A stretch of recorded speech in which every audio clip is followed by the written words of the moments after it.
வாங்க மகளேன் மருமகளை இன்னைக்கு என்ன ரியாக்ஷன் வீடியோக்குள்ள போயிடலாம்.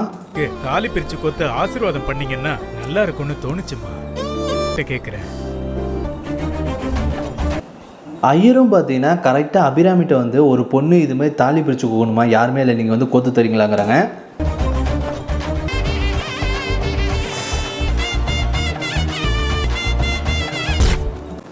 அபிராமி யோசிக்கிறாங்க, நாங்கள் பூ போடுற ஃபங்க்ஷனுக்காக வந்திருக்கோம், டைம் ஆகிடும்ட்டு. மாணிக்கொண்ணே ஐயா, நாங்க பூ வைக்கிற விசேஷத்துக்கு வந்திருக்கோம். ஆனா நேரமாகும். வந்து ஆசீர்வாதம் பண்ணிட்டு வர அதெல்லாம் நேரம் ஆகுதுமா, கொஞ்ச நேரம் தான், வந்து ஆசீர்வாதம் பண்ணிட்டு அந்த தாலி கோத்து கொடுத்துட்டு போனாலே போதுங்கிறாங்க. வேண்டியதுதான்.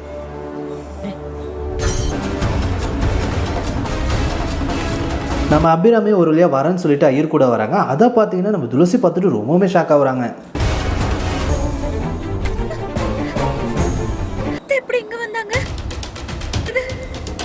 ஐயோ, அத்தை கையில் மட்டும் மாட்டினோன்னா நம்ம தொலைஞ்சமே அப்படின்னு சொல்லிட்டு துளசி பயந்துக்கிட்டே இங்கேருந்து போயிடுறாங்க.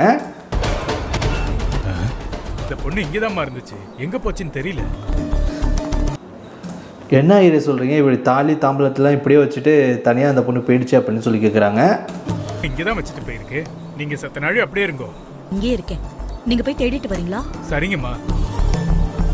என்ன எப்படி சோதிக்கிற? இந்த தாலியை நானா கேட்டேன். அதாவது பார்த்தீங்கன்னா துளசி ஏன் இப்படி என்ன ஒரு இக்கட்டான சூழ்நிலைக்கு கொண்டு வந்துட்டேன், அந்த தாலியும் கொடுத்துட்டு பின்னால் என் அத்தையை அனுப்பிட்டே அப்படின்னு சொல்லிட்டு அதிர்ச்சி அடைகிறாங்க. இந்த மாதிரி ஒரு அம்மன் கோவில நீ அதானே எனக்கு கொடுத்த, இங்கே நல்லா இருக்கா?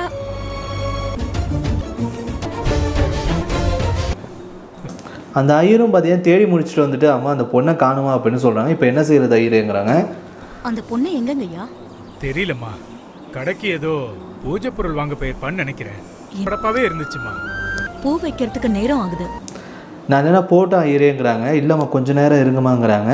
சரி இருங்க, நானே கோத்து கொடுத்துட்டு இங்கேருந்து போகிறேன் அப்படிங்கிறாங்க. நான் போட்டுமா? சத்த நாள் இருங்கம்மா. பண்ணி கொடுத்தா எவ்வளவு நல்லா இருக்கும். ஆனா நீங்க சொன்ன மாதிரி அந்த பாக்கியம் எனக்கு இல்ல. துளசியோட மைண்ட் வாய்ஸ்லையும் அந்த தாலியை மட்டும் அத்தை கோத்து கொடுத்துட்டு போனாங்கன்னா எனக்கு அவ்வளோ சந்தோஷமாக இருக்கும் அப்படின்னு சொல்லி யோசிக்கிறாங்க. சரி, நானே கோத்து கொடுத்துட்டு போகிறேன். சரிங்கம்மா. ஒரு வழியாக பார்த்தீங்கன்னா அபிராமியை அந்த தாலியில் உள்ள எல்லாத்தையும் பார்த்தீங்கன்னா கோத்து தரங்கிறாங்க. அதை பார்த்துட்டு துளசி சந்தோஷமாக இருக்குது.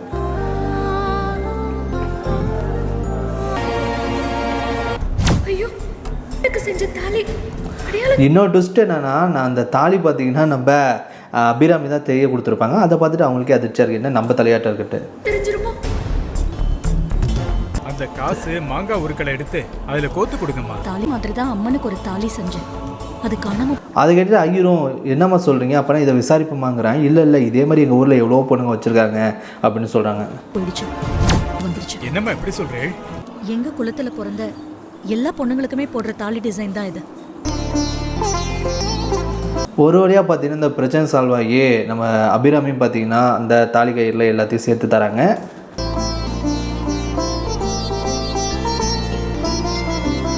பொண்ணு தீர்க்க சுமங்கலியா 100 வருஷம் அவ புருஷனோட 16 பெற்று பெருவாழ்வு வாழும். அதாவது பார்த்தீங்கன்னா அந்த தாலியை கோத்து கொடுத்தது மட்டும் இல்லாமல் அவங்கள பார்த்தீங்கன்னா வாழ்த்துறாங்க. இதெல்லாம் பார்த்துட்டு துளசிக்கு ரொம்பவுமே சந்தோஷமாக இருக்குது.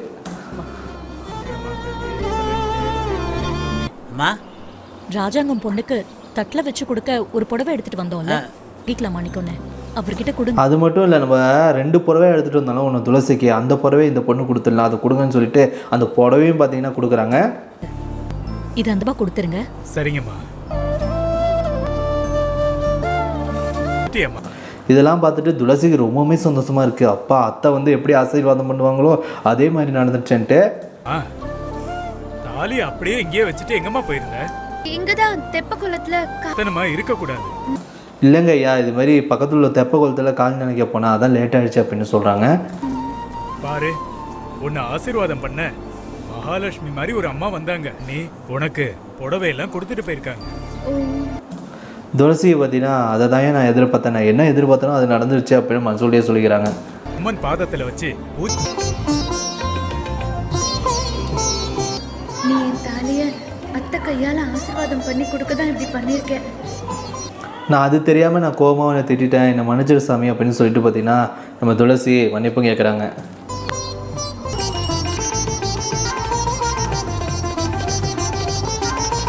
ஒரு வழியாக அந்த தாலியை பார்த்தீங்கன்னா பூஜைலாம் பண்ணிவிட்டு நம்ம துளசி கையில் எடுத்தாந்து கொடுக்குறாங்க. அதுக்கப்புறம் நான் கட்டிக்கிறேங்கிறாங்க. சர்வமங்கள மாங்கல்யே சிவே சாதகே. அந்த ஐயர் மந்திரம் சொல்ல பார்த்தீங்கன்னா நம்ம துளசி அந்த தாலியை அவங்க கழுத்தில் சந்தோஷமாக கட்டிக்கிறாங்க.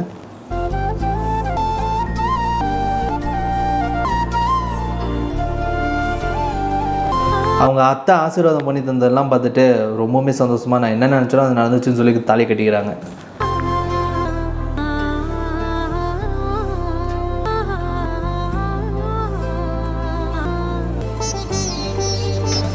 ஒரு வழியாக அபிராமியும் பார்த்தீங்கன்னா அந்த ஃபங்க்ஷன் முடிஞ்சு அந்த கோயிலை விட்டு இங்கேருந்து காரில் கிளம்பிடுறாங்க.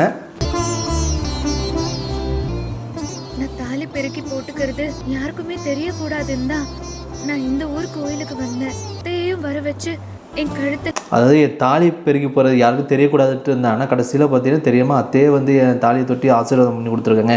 இதே போதும் அப்படின்னு சொல்லி சந்தோஷப்படுறாங்க. நான் மறைச்சு வச்சிருக்கிற இந்த தாலியை நான் எல்லாருக்கும் தெரியற மாதிரி போட்டுக்கணும். துளசி, எனக்கு ஒரே ஒரு ஆசை என்னென்னா, இப்போ நான் இந்த தாலியை பயந்து போட்டிருக்கேன், இது எல்லாருக்கும் தெரிகிற மாதிரி வரணும் அப்படின்னு சொல்கிறாங்க. உனக்கு கல்யாணம் ஆயிடுச்சு? இன்னொரு ட்விஸ்ட் என்னன்னா, நம்ம துளசிக்கு தெரிஞ்சவங்க பார்த்தீங்கன்னா பார்த்துட்டாங்க. அந்த தாலியை பார்த்துட்டு அவங்களே அதிர்ச்சி அடைகிறாங்க. இல்ல பாத்தியா, எப்ப கல்யாணம் நடந்துச்சு?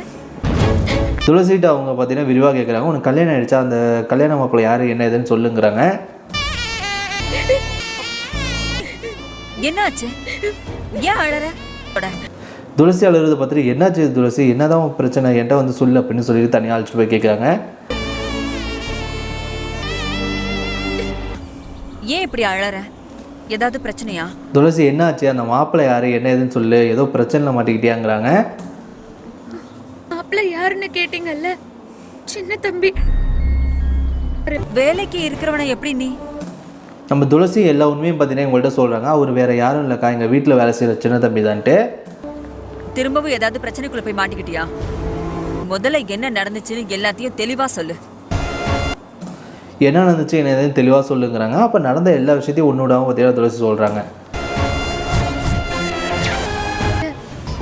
உங்கிற பயம் இருக்கு. சின்ன தம்பி சின்ன வயசுல, அதை கேட்டுட்டு பார்த்தீங்கன்னா அந்த அம்மாவுக்கு அதிர்ச்சியாக இருக்குது. என்ன இவ்வளோ விஷயம் நடந்திருக்கே அப்படின்ட்டு. சின்ன தம்பி சின்ன வயசுல இருந்து தேடிட்டு இருக்கிற அம்மாவும் நான் தான். அம்மாவா? அது மட்டும் இல்லை, சின்ன வயசில் இது மாதிரி சின்ன தம்பி தேடிட்டு இருக்கேன், அந்த அம்மாவும் நான் தான் அப்படின்ட்டு சின்ன வயசில் நடந்த எல்லா விஷயத்தையும் அவங்கள்ட்ட பார்த்தீங்கன்னா சொல்கிறாங்க. இதோட பார்த்தீங்கன்னா இந்த எபிசோட் முடியுது. இதுக்கப்புறம் நாளைக்கு என்ன நடக்குது இன்னும் வெயிட் பண்ணி வைப்போம். மறக்காம லைக் பண்ணுங்கள்.